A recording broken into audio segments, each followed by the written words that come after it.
नमस्कार दोस्तों, मैं आपका स्वागत करता हूं पाक मीडिया ऑन इंडिया लेटेस्ट में। दोस्तों, आज का हमारा वीडियो बहुत स्पेशल होने वाला है क्योंकि आज हमको ज्वाइन किया है पाक क्रिकेट एक्सपर्ट, जिनका खुद का एक यूट्यूब चैनल भी है और वो पाकिस्तान क्रिकेट एक्सपर्ट के नाते अपनी और न्यूज़ चैनल्स में भी काफ़ी रिफिंग्स रख सकते हैं। उनका नाम आप भी जानते होंगे और अपने चैनल वाले तो लगभग सभी लोग उनको जानते हैं। उनका नाम है रिजवान हैदर। तो रिजवान हैदर, मैं आपका स्वागत करता हूँ हमारे चैनल के अंदर।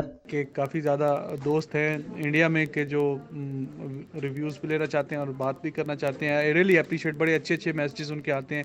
जो मेरा यूट्यूब चैनल है, जो फेसबुक पेज है, वहाँ पे भी कमेंट्स आते हैं और बड़ा अच्छा लगता है सुन के कि हमेशा जो अच्छी बात की जाती है उसको अप्रिशिएट भी करते हैं और जो नई मुनासिब बात लगती है उसको क्रिटिसाइज़ भी करते हैं। तो आई एम वेरी ग्रेटफुल।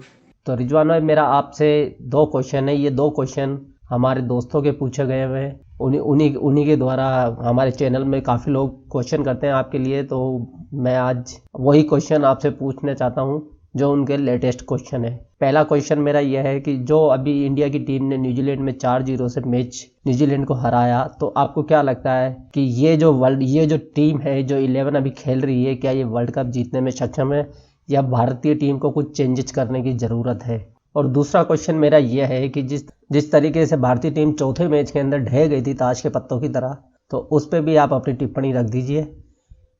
अच्छा, तो जहाँ तक आपकी बात है कि आप व्यूज़ लेना चाह रहे थे कि जो अभी रिसेंटली कंक्लूड हुई है सीरीज अगेंस्ट न्यूजीलैंड इंडिया की, तो वो बिल्कुल बेहतरीन 5 मैचों की सीरीज में 4-1 से इंडिया ने जीता। और ये इंडिया में नहीं, ऑब्वियसली न्यूजीलैंड में सीरीज खेली गई है और बड़ा बेहतरीन पॉजिटिव रिजल्ट रहा ये इंडिया के लिए। खास तौर पे बॉलिंग की मैं बात करूं, क्योंकि बैटिंग तो हमेशा ही इंडिया की बेहतरीन थी और बैटिंग के बलबूते पे और बहुत ज़्यादा मैचेस जीते हुए इन द पास्ट इंडिया ने। और जो बॉलिंग थी वो थोड़ी सी लैग करती थी, लेकिन रिसेंट टाइम्स इंडिया ने अपनी बॉलिंग बड़ी इम्प्रूव की है। अब देखिए इस सीरीज में शामी वो बिल्कुल बड़ी बेहतरीन उन्होंने बॉलिंग की, जिसकी वजह से उनको रिवॉर्ड भी मिला। और पूरी सीरीज में उन्होंने बेहतरीन बॉलिंग करवाई है। हालांकि बुमराह नहीं खेल रहे, अब उसके अलावा फिर जो भुवनेश्वर कुमार हैं वो भी हैं, 3 फास्ट बॉलर्स हैं। अब इंडिया के लिए ये मसला है कि अब चूज करें कि दो कौन से खेलेंगे। क्योंकि अगर इंडिया खिलाता है हार्दिक पांड्या को और साथ में 2 स्पिन बॉलर चाहल और कुलदीप अगर खेलते हैं, तो फिर शामी, बुमराह और भुवनेश्वर कुमार, इनमें से दो खेलेंगे आई गेस। लेकिन बड़ी बेहतरीन शामी ने बॉलिंग की है और अपनी जगह आई गेस वर्ल्ड कप के स्क्वाड के लिए उन्होंने पक्की कर ली है। तो जिस तरह वो बीच में 2 1.5 2 साल नहीं खेले, फिटनेस के मसाइल थे, कुछ वो थे, लेकिन अब वो फिटनेस के अलावा वो जैसी टीम में आए, अब बड़े रिदम से बड़ी अच्छी बॉलिंग करवाते हैं। अब न्यूजीलैंड के टॉप ऑर्डर्स को थ्रू आउट द सीरीज उन्होंने डिस्टर्ब किया है, आउट किया है। ये बड़ी शानदार बात है। फिर उसके बाद फिर अगर हम स्पिन डिपार्टमेंट की बात करें इंडिया की, कुलदीप और चाहल इन द मिडल ओवर्स जो होते हैं, वो जो स्टेज होती है बड़ी क्रूशियल होती है। चाहे कोई भी फॉर्मेट हो, मिडल ओवर्स में अगर आप विकेट्स लेते हैं तो ये बड़ी बेहतरीन स्ट्रेटजी होती है और यहीं से आपकी टीम की जो जीत की वो है सतह, वो हमवार होती है। तो कुलदीप की बात करें, चाहल की बात करें, साथ में जो वो है मजीद में वो भी एक बॉलर है जो मलिंगा की तरह जो स्पिन बॉलिंग करवाते हैं। अभी मेरे जहन से उनका नाम निकल गया, जादेव, केदार जादेव, वो भी 2 4 ओवर्स के लिए आते हैं। तो अब देखिए न्यूजीलैंड जैसी जहाँ पे हम ये समझते थे शायद सीम और स्विंग जो बॉलिंग है उसके बलबूते पे आप सीरीज जीतेंगे, इंडिया के जो स्पिनर्स हैं इन्होंने बड़ा क्रूशियल रोल अदा किया। तो ओवरऑल बड़ा ही बेहतरीन ये सीरीज रही और बॉलिंग के बलबूते पे इंडिया ने ये। और बॉलिंग के बाद अगर बैटिंग की बात करें तो वर्ल्ड क्लास बैटिंग ऑर्डर है इंडियन टीम का, और ख़ास तौर पे ओपनर्स और फिर वन डाउन। अब हम रोहित शर्मा की बात करते हैं, ख़ास तौर पे कोहली की अक्सर हम बात करते हैं, 60 की उनकी एवरेज है कोहली की। और लेकिन धवन को थोड़ा सा मैं समझता हूँ कि आप लोग अंडर एस्टिमेट करते हैं। उनकी 45 की उनकी एवरेज है और 93 का उनका स्ट्राइक रेट है, और वो भी बड़े क्रूशल हैं और बड़ी अच्छा वो स्टार्ट देते हैं इंडिया को। उसके बाद नंबर 4 की अगर बात करें तो रिसेंटली कोहली ने कहा था कि नंबर 4 के लिए वो देख रहे हैं कि कौन सा जो प्लेयर है वो खेलेगा वर्ल्ड कप में इंडिया की जानिब से। मेरे ख्याल में राइडू, उनको रिसेंट में जितना भी मौका मिला है उन्होंने अच्छा किया है और उनकी भी 50 की एवरेज है।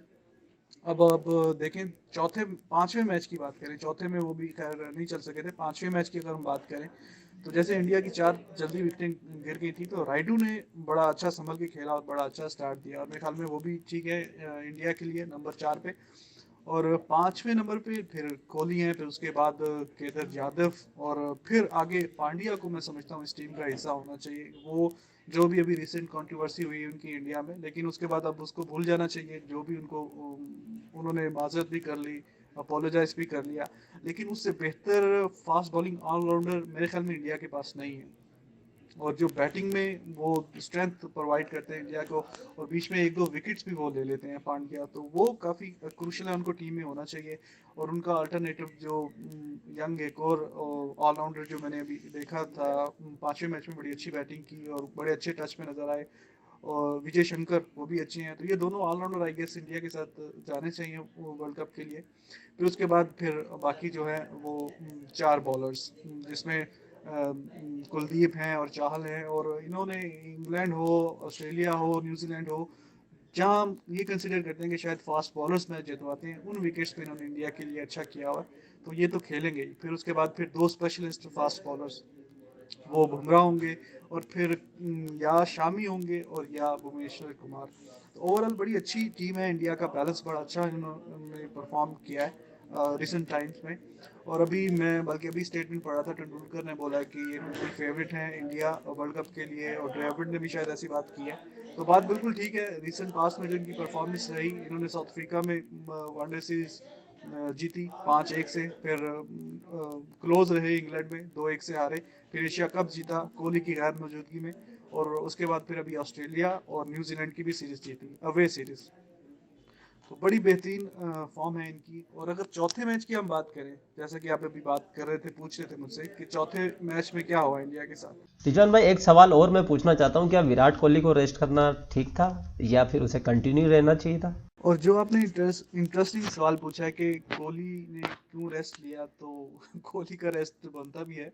और उन्होंने बीच वो मझधार में टीम को नहीं छोड़ा। उन्होंने पहले ऑस्ट्रेलिया में टीम को जितवाया, टेस्ट सीरीज हिस्टोरिक जितवाई, उसके बाद ओडीआई सीरीज भी जीते, और न्यूजीलैंड में भी पहले 3 मैच जीते, सीरीज अपने नाम की, और उसके बाद उन्होंने रेस्ट किया है। और ऐसा नहीं है कि इंडिया की टीम बिल्कुल कम्प्लीटली डिपेंडेंट है ऑन कोहली। नो डाउट कि वो बैकबोन की हैसियत इख्तियार किए हुए हैं काफ़ी अरसे से इंडिया के लिए, क्योंकि जिस तरह वो खेलते हैं 60 की एवरेज है, और जब तक वो आउट नहीं होते अगली टीम को पता होता है कि मैच जो है वो उनकी गिरफ्त में नहीं है। तो लेकिन कोहली के बगैर भी इंडिया की टीम जो है, उन्होंने 2-4-5 महीने पहले एशिया कप जो है वो जीता, और वो आपके सामने है परफॉर्मेंस। और ऐसा नहीं है कि सिर्फ कोहली पे डिपेंडेंट है इंडियन की टीम, और काफ़ी अच्छी बेंच स्ट्रेंथ भी है उसके अलावा भी। और बिल्कुल उनका हक है। अभी रिसेंटली कितना ज़्यादा अरसा नहीं हुआ, उनकी शादी हुई है, और दोनों सेलिब्रिटीज़ हैं, कोहली भी और उनकी वाइफ भी।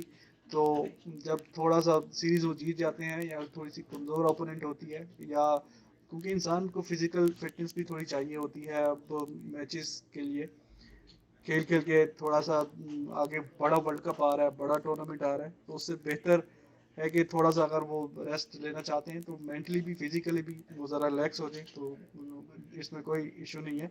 और ऐसा चीज़ को ये कहना कि कोहली क्यों बार बार इतनी रेस्ट ले रही है, तो खैर उनका हक भी है। अगर आपको फर्स्ट टाइम कोई एशियन टीम बनी है कि जिसने ऑस्ट्रेलिया में ऑस्ट्रेलिया को हराया टेस्ट सीरीज में, फिर उसके अलावा। जॉन भाई, आपने इतना कीमती टाइम दिया, आपसे बात करके हमें बहुत अच्छा लगा। उम्मीद करते हैं आप हमेशा ऐसे आते रहेंगे और सवालों के जवाब देते रहेंगे। तो उसके मुताबिक जो मुझे बेहतर लगा तो मैंने उसके जवाब दिए, और यही मेरी अप्रोच होती है। बहरहाल thank you very much, so nice of you, और जो सब लोग हैं सबके लिए बेस्ट विशेस।